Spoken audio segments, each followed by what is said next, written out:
നമസ്കാരം. കൈപ്പേശ്ശേരി ഗോവിന്ദമ്പൂരി. എൻ്റെ തിരുമേനി ഒരു ഭാഗ്യവുമില്ല. ഒന്നും അങ്ങോട്ട് ശരിയാവണില്ല. ഇതിങ്ങനെ നിരവധി ആൾക്കാർ കേൾക്കുക. നിരവധി ആൾക്കാർ പറയണ എനിക്കറിയില്ല. എല്ലാം കഷ്ടാ. ഭയങ്കര ഭാഗ്യക്കേടാ. ഒന്നും ശരിയാവണില്ല. ഒന്നും അങ്ങ് ശരിയാവണില്ല. എന്തോ ഒരു ഭാഗ്യത്തിന് പ്രശ്നം.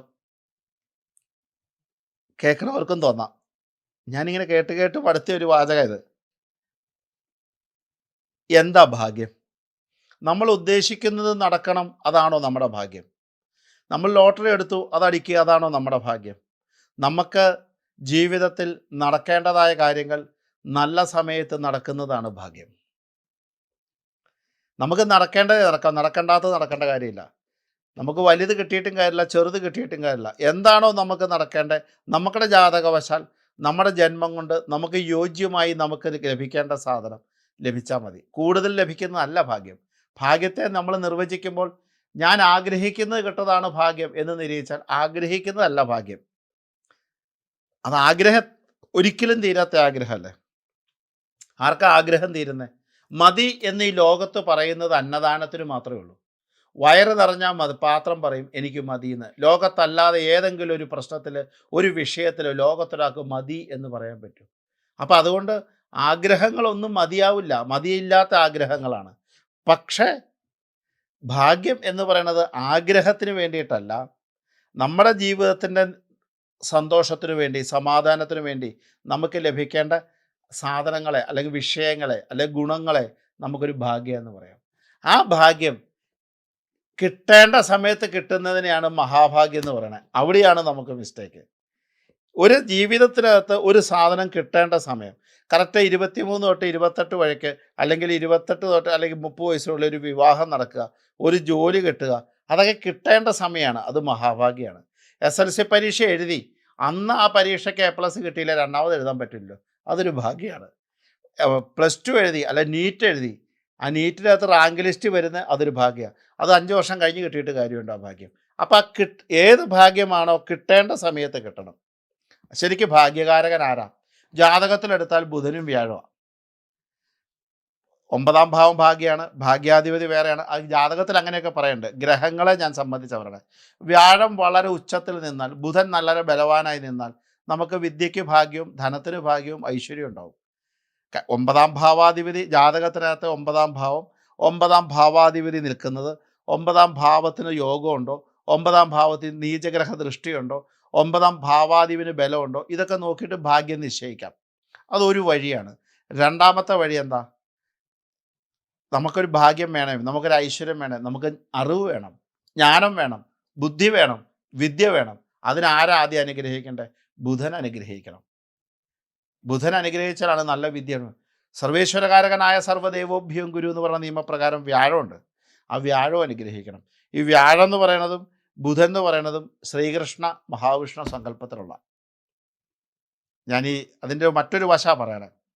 കാരണം നമ്മൾ പ്രശ്നം വെച്ചു, നിങ്ങൾ അങ്ങനെ ചെയ്തോ ഇങ്ങനെ ചെയ്തോ പറഞ്ഞല്ല. ഒരു ജാതകത്തിലെ നമുക്കിപ്പോൾ സ്വാഭാവികമായി നമുക്ക് ചിന്തിക്കണമെങ്കിൽ, നമ്മളിപ്പോൾ നാളെ ബസ് ഓടിക്കാൻ പോകണം, ഡ്രൈവിംഗ് ലൈസൻസ് വേണം, ഡ്രൈവിംഗ് അറിയുകയും വേണം. അപ്പോഴേ ബസ് ഓടിക്കാൻ പറ്റുള്ളൂ. ബസ് കിട്ടിയിട്ട് കാര്യമില്ലല്ലോ എന്ന് പറയണ പോലെ തന്നെ വിദ്യ ഉണ്ടെങ്കിലേ നമുക്കൊരു സ്ഥലത്ത് ജോലിക്ക് കയറാൻ പറ്റുള്ളൂ. ജോലി കിട്ടിയാലേ സമ്പത്തുണ്ടാവുള്ളൂ. സമ്പത്തം കിട്ടുമ്പോൾ ഐശ്വര്യവും ഭാഗ്യവും വേണ്ടേ എന്ന് പറയണ പോലെ തന്നെ വിദ്യ ഉണ്ടാവണമെങ്കിൽ ബുധഭഗവാൻ അല്ലെങ്കിൽ ബുധഗ്രഹം നല്ല രീതിയിൽ വേണം. വ്യാഴം ഐശ്വര്യത്തിൻ്റെ കാരകനാണ്, നന്മയുടെ കാരകനാണ്, ശ്രേഷ്ഠതയുടെ കാരകനാണ്, സമ്പൽ സമൃദ്ധിയുടെ കാരകനാണ് വ്യാഴം. വ്യാഴാനുഗ്രഹവും വേണം. ശുക്രൻ അനുഗ്രഹിച്ചാതെ സമ്പത്തും കുമിഞ്ഞുകൂടാൻ ശുക്രൻ അനുഗ്രഹിച്ചാലും മതി. നല്ല സ്ഥാനത്ത് ശുക്രൻ വന്നാലും മതി. അപ്പോൾ ഈ നവഗ്രഹത്തിൽ ബുധ, വ്യാഴ, ശുക്ര ഈ 3 ഗ്രഹങ്ങളുടെ നല്ല സ്ഥാനവും അവരുടെ അനുഗ്രഹവും നവഗ്രഹത്തിൻ്റെ രീതി അനുസരിച്ച് നമുക്ക് അനുഗ്രഹം തരും. അപ്പോൾ ഇതൊക്കെ വന്ന് ഇപ്പോൾ ഈ ശുക്രൻ്റെ ആണെങ്കിലും ബുധൻ്റെ ആയാലും ഒക്കെ വൈഷ്ണവ പ്രാർത്ഥനയ്ക്കാണ് പ്രാർത്ഥന കൂടുന്നത്. ഈ വൈഷ്ണവം എന്ന് പറഞ്ഞാൽ ആരാ? മഹാവിഷ്ണു, ശ്രീകൃഷ്ണൻ. അപ്പം ജീവിതത്തിനകത്ത്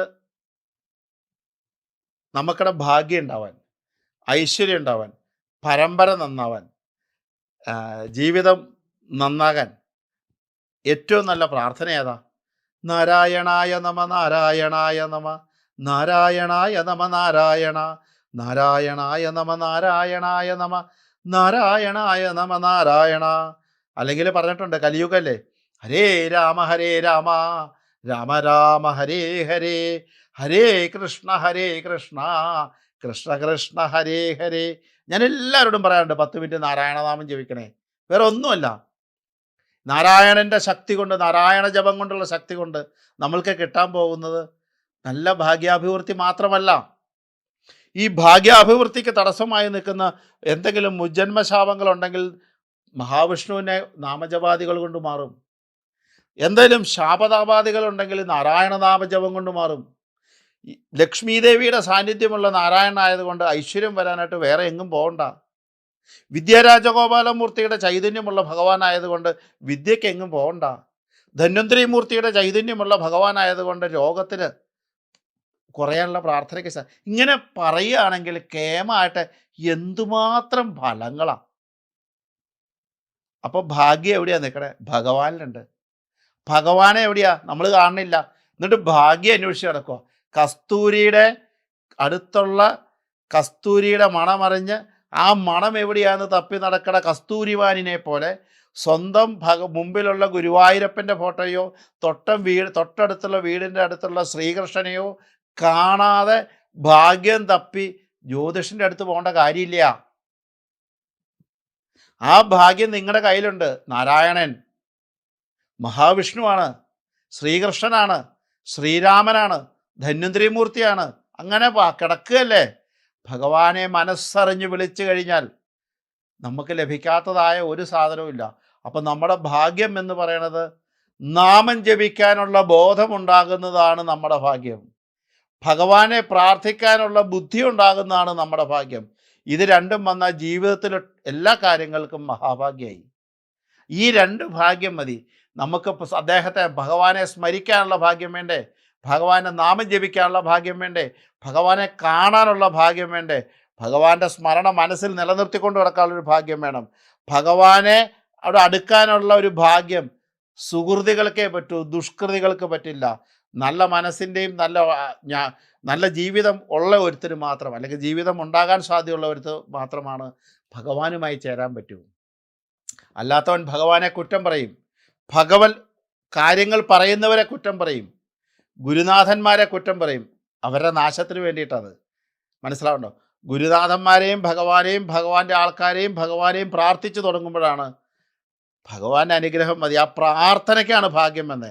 നമ്മൾ പ്രാർത്ഥിക്കാൻ നമ്മുടെ മനസ്സിൽ തോന്നുന്ന ഭാഗ്യമാണ് ജീവിതത്തിലെ സകല കാര്യങ്ങൾക്കുള്ള ഭാഗ്യം. അപ്പം മഹാഭാഗ്യം എവിടെയാ?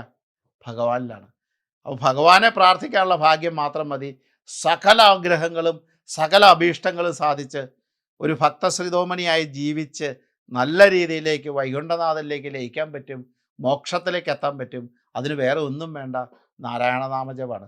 അപ്പോൾ ഈ ഭാഗ്യം കസ്തൂരിമാൻ നടക്കുന്ന പോലെ നടക്കണ്ട, ഭഗവാനിൽ തന്നെയുണ്ട്. ആദ്യത്തെ ഭാഗ്യത്തിൻ്റെ ഭാഗായും ഇപ്പുറത്തെ ഭഗവാനിലെ ഭഗവാനും രണ്ടും ഒറ്റ അർത്ഥം തന്നെ. ആ ഭഗവാനിലെ ആദ്യത്തെ 2 അക്ഷരം കണ്ടെത്താനായിട്ട് ഭഗവാനിലേക്ക് തന്നെ ചെന്നാൽ മതി. അതിലൂടെ നിങ്ങൾക്ക് ഉയർച്ചയുണ്ടാവും, നന്മയുണ്ടാവും, ഐശ്വര്യം ഉണ്ടാവും. അത് ശ്രദ്ധിച്ചോളുക. നമസ്കാരം. ഗോവിന്ദൻ നമ്പൂരി.